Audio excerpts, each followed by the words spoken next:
It is yet another episode of Standup If you were Memories. accidentally listening to the show last week, you mentioned that you're not eating steak for what reason? Oh, I'm at 52. You're trying to cut down. No, I'm trying to be like, my doctor's just like, red meat's not good, so I'm staying away from red meat and all that kind of in stuff. the hippie days when we were young and healthy, Right. there was always the super hippies, I'm not eating meat, I'm only drinking water. And I had a roommate, I don't want to use his name, Russ Nyland, who he's a delightful guy. He's a very good friend. He's a roommate for a while. And my girlfriend and me and Russ moved into this house. And we were coming up every weekend from Detroit. We're playing in a band in Detroit, and he wasn't in the band, but it was a hellhole. It was motorcycle guys that had discovered LSD in 1972. Wow. I mean, it was like, we literally were playing War, Sister, It's Just a Shot Away. Well, there's a fist fight going on, Wow. like a gang war. War. That was my first wedding song. So we're coming up, we're fixing up the whole house every weekend, and it was a horrible little thing, but we got it painted and beautiful and great, so we're gonna have a housewarming. And I had a couple big grills, and I don't even know where we stole the money, and I had fried chicken, chicken barbecue in 2 different grills, and we had beer and having a whole, it was such a celebration because we've been working for so long, and I could see this, man.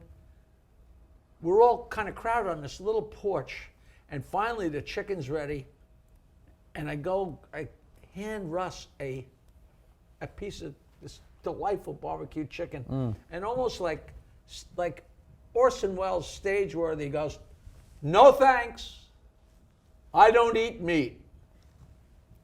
Like who cares? Yeah, We're right, okay. right. A few minutes later, or however long later, there was a little house, and on the side there was like a patch of grass between the next house. And my girlfriend comes running up to me, and she's dying. She is giggling and crazy, and I'm like, "What's going on?" And she, she's trying to play hostess, so she's got to go back and forth from the front of the house to the back of the house. Right. So that was the shortest way, the side. That's she funny. said, "I just run along the side of the house," and she said, "I saw Russ gorging on a chicken leg." he's like voraciously eating, and all of a sudden she goes, "Russ," and he goes, Tell the truth. That's awesome. The best part of the story is I love that story because that's just how full of crap so many hippies were. Totally, yeah. But I told that story to so many people. And do you remember Jackie Radcliffe? I told that story to Big Jackie Radcliffe, who became a very, very good friend. Who is that? He's a JR. JR. Oh, your friend JR. Yeah. Okay. So as you get to be friends with people, they all hear all of your stories. That's just part of it. And then, like a couple of years later, JR is in Michigan, and for whatever reason, we go to somebody's house and Russ is there, and I completely forget. And I go, "JR, this is my friend Russ." He goes, "Oh, is this the guy who doesn't eat meat?" I love that story. Oh, That's a great story.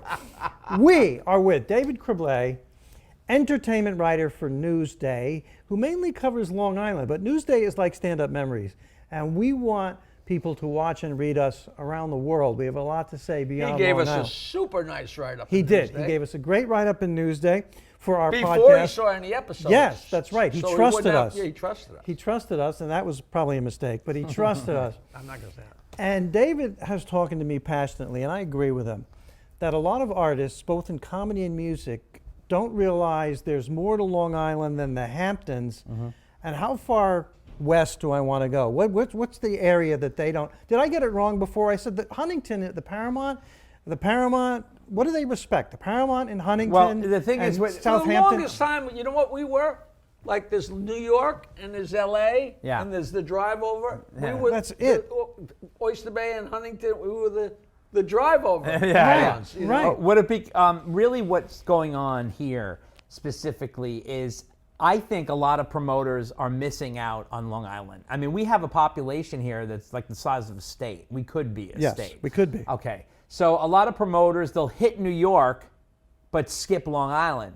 And that's really a mistake because there's so many people in Nassau and Suffolk, and there's so many people my age, a little younger and older, that don't want to travel to the city to see a show. Right. Because it is a hassle. I go in the city to see shows, but it is a trek. So And that's before it's gotten to the point where you almost have to mortgage your house to right, go in. right, Yes. exactly. So, but what are we talking about? Like, for example, you live in Bayville, I live in Bayville. For example, you drive to Hicksville, park the car, you're taking the train in, then you're taking a subway, then you're walking, and it's like, just to get to the show, by the time you get there, you're exhausted. Right, And then you right. see the show, and then you got to go all the way back home. So the bottom line is that a lot of promoters, whether it's in comedy or music, should consider Long Island as another state almost, because you got to hit Long Island. We are in a nice renaissance right now. We have more venues on Long Island, music and comedy, that are so available to artists. You know, whether it be, you know, you have the big ones, right? You have like Jones Beach, and you have the UBS Arena, which is now just you open. got the Patchogue Right. Theaters Then and you got the places like that. Patchogue Theater. Then you got the Paramount Theater in Huntington.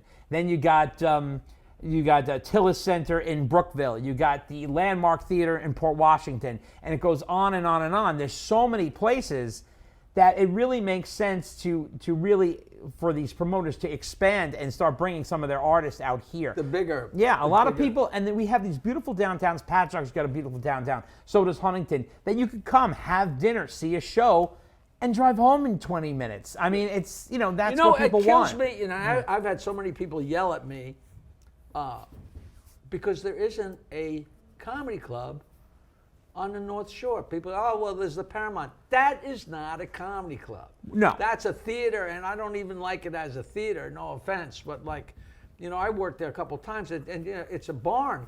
You know, Do you I think went the to see North Willie Shore Nelson there, and I left. You know, Can the but- North Shore support a full-time comedy club?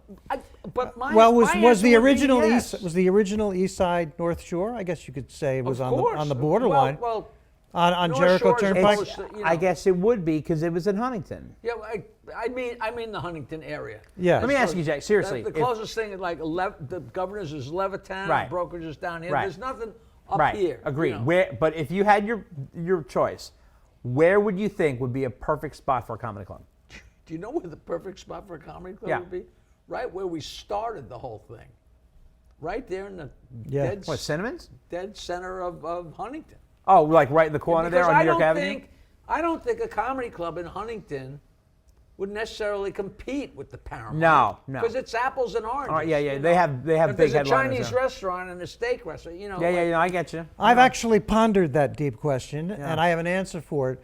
To make a lot of money and to bring in the crowds, I think you want a comedy club in between 110 and essentially the Meadowbrook on Yeah. either Jericho Turnpike or Old Country Road, Right. drawing from Queens, Suffolk, and your bulk Yeah, Nassau. okay. And I think that So that what would are we be waiting for? well. Find a place where the rent would be I managed. think Mike Cave and Tied In Media and PinkTie.org this whole thing could be expanded to feed a club, and the club could feed it. Don't you That think? was for Mike Cave, who is our executive producer, Tied In Media here in Plainview, by the way, that's is not a right in the no-no center. saying Yeah, his that's name, true. right? Plainview's a good spot too. Plainview is the perfect spot. Well, it's in plain view. Sometimes Jackie falls short with his ad libs, and usually I cover, but I haven't covered in this. No, I was just watching you not. No, it isn't. No, You're right. It's in plain view. Okay, and there was a stream. Syosset, you There know, was a there's this- stream yeah. in Valley Stream. There's got to be. And I should say to the audience at home, these two guys live in a town called Bayville, which is isolated on the North Shore of Long Island. It's like over 20 minutes to get to the expressway. It's like living on Gilligan's Island. It's like living in 20 gorgeous minutes to the expressway. and it's also You like can't drive from Bayville to the expressway without being surrounded by green and trees on either side. Which it's like to me living is- in many ways like 1957. To me, when in I some was ways. coming home from the show, when the Stern show, the minute I got off the expressway, it was like, Yeah, yeah, yeah. You know, and then you hit Shore Road along the Yeah, bay, beautiful. and You know the famous Broadway musical Brigadoon? Bayville is like Brigadoon, a Scottish village that materializes out of the mist every 100 it really years. is a place that time forgot. It is. It is. It's very And when you're a kid, and that was my stomping grounds because I grew up in Locust Valley, there's not enough action here. There's not enough action here. And then when you're an adult, that's what you love about it. Right, exactly. They That's roll the back the streets Yeah, because they all you do. got to do is take a ride to Oyster Bay, which not even, we were talking about this the other day. When we were in college, when I was in college, the bars, there were so many bars just in Oyster Bay, like, people, oh, you never went to the Hamptons? We didn't even go to Huntington because we had so much going on, so many girls, so much weed, and so many bars, and so much craziness. And the bars, there was, you know, Cagney's and Joe's and Artist, and the places were all full till like 3 in the morning on Friday and Saturday nights. And I'll never forget that, because at the end of the night, at 2:45, you'd order a few drinks to back yourself up on the bar. So when the bar closed, you had a few more drinks. And I came home from college either Christmas or for the summer, and I'm like, come on, you guys, it's 2:30, we better get some drinks. And they said, oh, we don't got to do that yet. I said, what are you talking about? I said, and they said, they moved closing time to 4 in the morning. And I'm like, what congressman, what representative sat around and said, you know what? Our kids really aren't drunk enough by 3 o'clock. They've got an outside chance of getting home safe. Let's let them stay out till 4 o'clock. No. And we would be there till 4 in the morning. And now I drive home and I come to Oyster Bay at 11 o'clock at night, and the streets are rolled up. Oh, yeah. You know, kind of the way They'll be rolled up Bay at was, 9. You know. Did But you not ever like you go to Huntington. No, the no, place it's is hopping. cooking. It's hopping, yeah. be honest with me? But Bayville is really, it is, you know. Oh, Be honest with me. Did you ever go? I'm not aware that they have this on Long Island. Maybe they did. But in Manhattan, did you ever go to an after-hours place that opened at 4 in the morning? Yes, but there were none. The only place that was after hours in Oyster Bay was Belton's, which was the Black Bar, which was an incredible show club. But I went. How did they get away with that? I They- mean, they- you pay somebody off? I don't know. It was just like somebody's house. It was classic. You know, they had, you know, it was like the Chitlin circuit. You know, that kind of acts. And you know, if you were drunk enough to venture in, it was right there in the heart of town, right next to a cafe where Cafe Al Dente is now. And you know, you'd get a chicken leg between 2 pieces of white bread and collard greens. You're in the middle of a Red Fox Wow. joke. Wow. And people still talk about it. My sister was saying yesterday how she only had the nerve to go there like twice. But in the city I went to, you know what? There were always the after-hour clubs when you were on the road. Interesting. I mean, There was where was it? It was one of the Carolinas or something. They only served bottles this big of booze, and they would come around and take them all all the liquor had to be off the tables at 12 o'clock. So if you're the headliner and you're going a little bit long, you know, all of a sudden they're taking all the booze away at 12 o'clock. The place closes up, and then we all piled into a car and went 2 blocks away to an after-hours club and stayed for 4 hours. I'm like, it made no sense. I always thought, what kind of a person can't have their fun by 4 in the morning?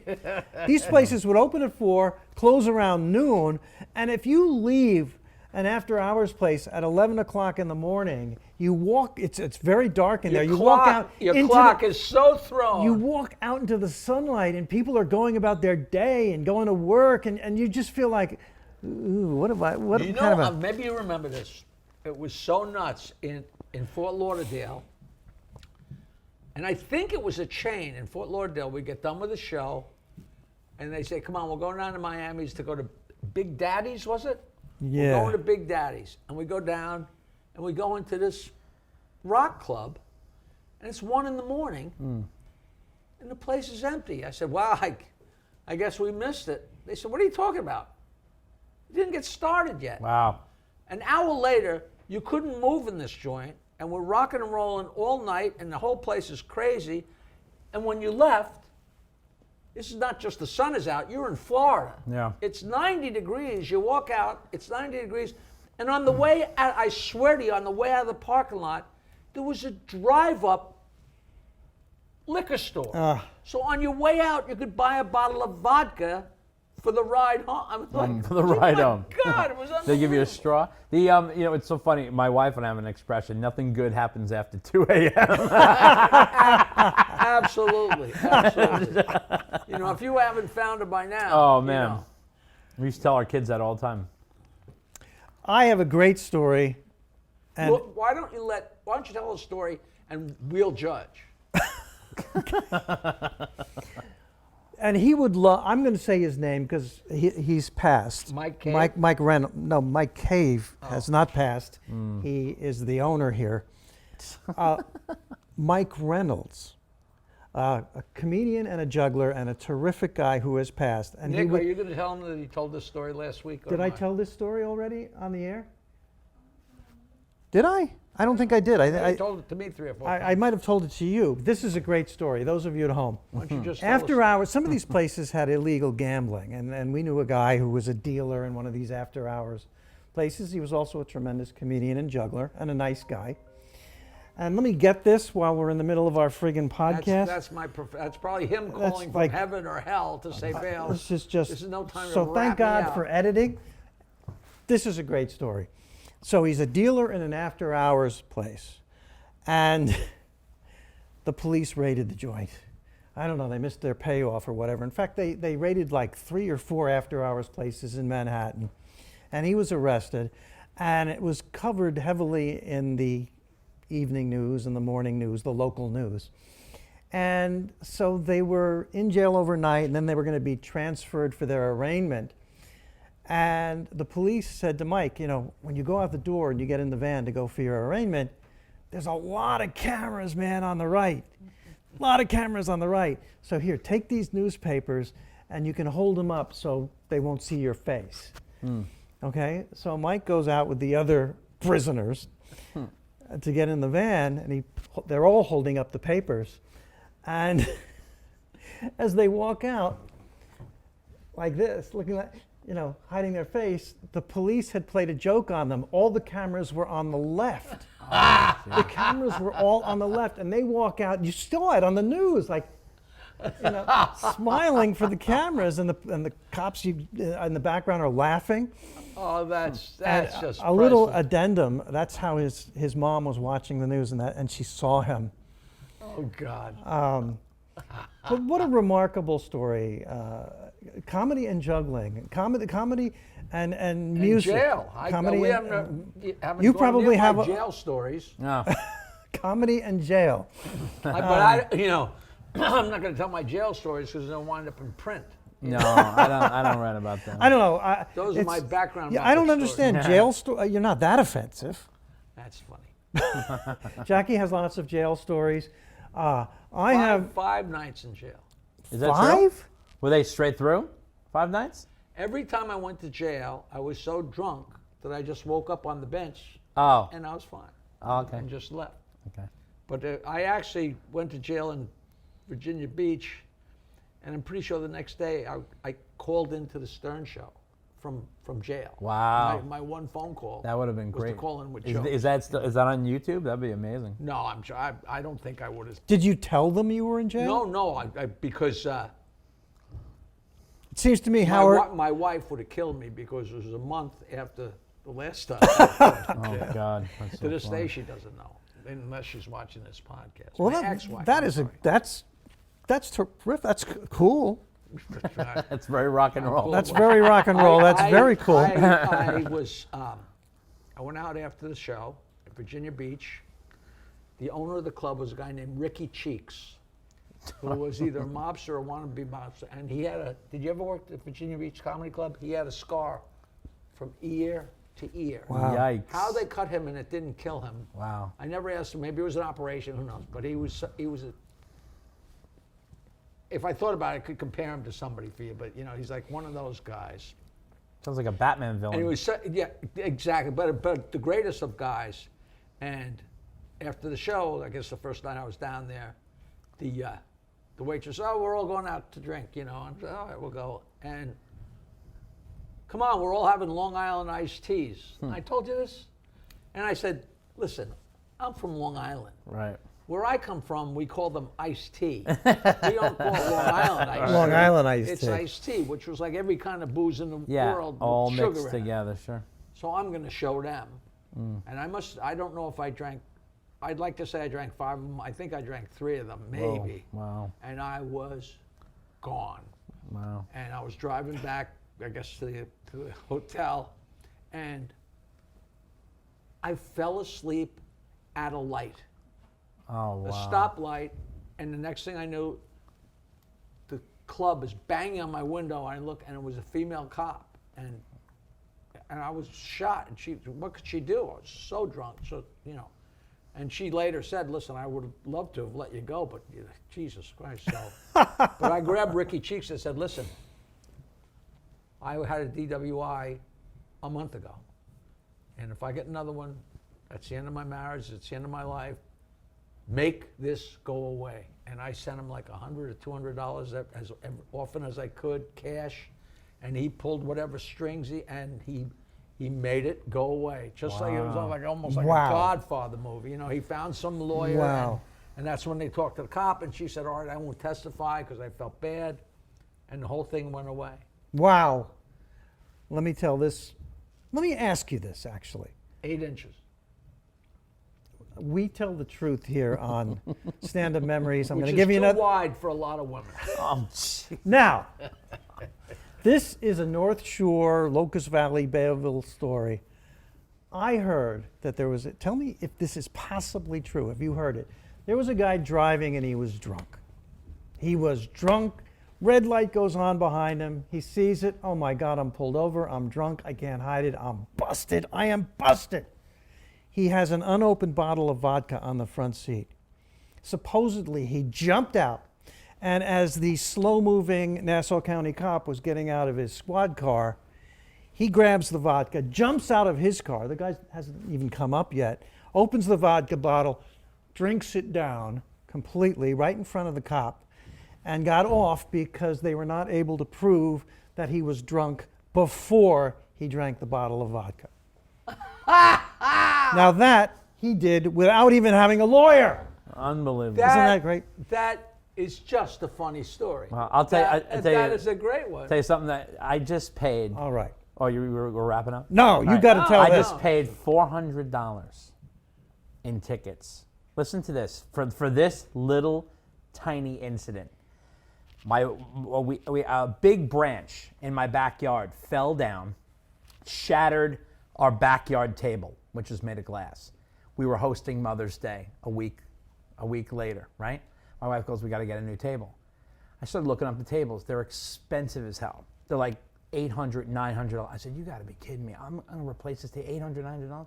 I said, "I'm going to go on Facebook Marketplace and see if I can find one." I go on Facebook Marketplace, find the exact same table I had for $90. Wow. I thought I was like, this is insane. Not only was it my same table, but I got an extra chair which matched my chairs that I had and an extra umbrella. I was like, this is amazing, $90. This hasn't cost them any money yet. No, Wait, where's so the wait a ticket? second, wait a Concentrate. second, Okay. wait a second.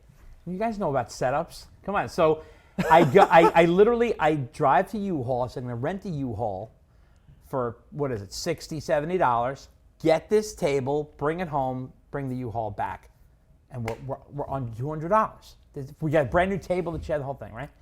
So I go down the U-Haul, go Turnpike, park my car, rent the U-Haul. I get right onto the highway. I didn't get off the ramp. I get pulled over by a cop that might as well have been Jackie Gleason from Smokey and the Bandit. Okay. Screaming at me, spitting in my face, going bananas, going crazy. You know what the hell you're doing this and that? I had no idea. Apparently, I wasn't allowed to be. What I was driving was considered a truck. Meanwhile, it was like a moving van. Oh, what were you, Yeah. in Northern State? Yes, Oh. I didn't know about this. And that I'm in a commercial vehicle because there's writing on the side, U-Haul. But it's not like I'm driving an 18-wheeler. I'm driving a U-Haul. No, you're wrong. You're evil. So I got pulled over, got screened at, got the tickets, right? I was Couldn't give you a warning. He couldn't give me a warning. I was shaking. I thought I was going to get arrested. Oh, wow. He was screaming so intense. I told him I will get right off, and I went right back to U-Haul. I gave them back the van, and I said, "How could you tell me I couldn't get on the Northern State? What's the matter? I don't know this. I don't drive truck. I don't drive. I didn't know this is considered a truck. It's a moving van. I didn't know it's a commercial vehicle." So the guy gave me my money back. I went home. I was like shaking. I text the woman, say I'll come later in the week to pick up the table. I had my friend Bobby go get the table for me with his truck. A year later, I forget about the whole incident. I literally washed it out of my head because I'm like, it was so freaky. I go in the mail and I get a letter. $526 fine. Because you forgot to pay the ticket? No. They issued it through the mail, and for COVID, it took a long time. I couldn't believe it. And then I went down Nassau County, drove down there, 8 a.m, sat there, went through the whole thing. I go through my pockets. It's like going through the airport. They got to go through Vegas and that whole thing. Hey, check in here, call my name, go up to the window, right? And I'm going to plead my case, right? And the woman goes, $526. Is that the going rate? Wait, there's two charges. Number one, the vehicle. Number two, the fact that it had commercial writing on the side. Okay. So I said, you got to be kidding me. How are they not the same thing? They're not the same thing because one was a truck. You're not allowed to have a truck on the Northern State. Let alone a truck. Then you're charged for, the commercial writing. Okay. So they go, you want to plead your case? I said, well, that's why I'm here. Sit down. Hour and a half goes by. Go up to another window. The guy says to me, so what's going on here? And I explain the whole situation, this and that. And the guy goes, all right, see what I can do for you. And he's like working up numbers, this and that. And I go, what's going on?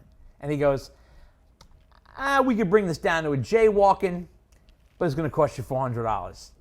And I'm like, jaywalking? I was like, he goes, we're going to take the points off your license, but $400. This is like a route. I felt like I was in the 3-card Monte. The guy I go, oh, Jesus Christ. I said, you can't, $400 is a lot of goddamn money. I said, you got to be kidding me. He's just like, no, this is what, he goes, I said, let me ask you a question. How am I supposed to know that A, this is a truck, it's a moving van, people use them all day long. Number two, I did commercial writing because it says U-Haul on the thing. So he goes, did you have a New York State license? I said, yeah. He goes, did you read the New York State license book? And he takes it out, it looks like a phone book. He goes, if you have a license, you should know all the rules in this book. I cannot top these guys. I was once pulled over for distracted driving because I was on the Parkway and at the same time reading a biography of Calvin Coolidge. We got to come back with David Criblez. I got pulled over on the Grand River Avenue in East Lansing, and it was like the main road to campus, but it's like Bayville Avenue. Everybody does 40. Yeah. It says 25 or 30. Right. Everybody does 40. Right. I'm doing 40, and the cop pulls me over. This Michigan State, whatever they are, and the guy, and I'm like, he says, you're doing 40, I'm giving you a speeding ticket. And the guy literally said, I said, but everybody on this road is doing 40. And I swear on my mother, he said to me, did you ever go fishing? And I said, yeah, I've gone fishing. He said, did you catch them all? And right then I said, I'm going to shut up because this I swear on my mother, the guy, did you catch them all? No, you moron. Thank you, David Criblez of Newsday. Jackie the Joke Man Martling. I am Peter Bales. This has been yet another episode of Stand-Up Memories, and we have more next time, don't we? Yes, and this will also probably be thanks to David Criblez. This will, in the re-release section after the seasons have ended, this will probably be on our worst stuff. See you next time.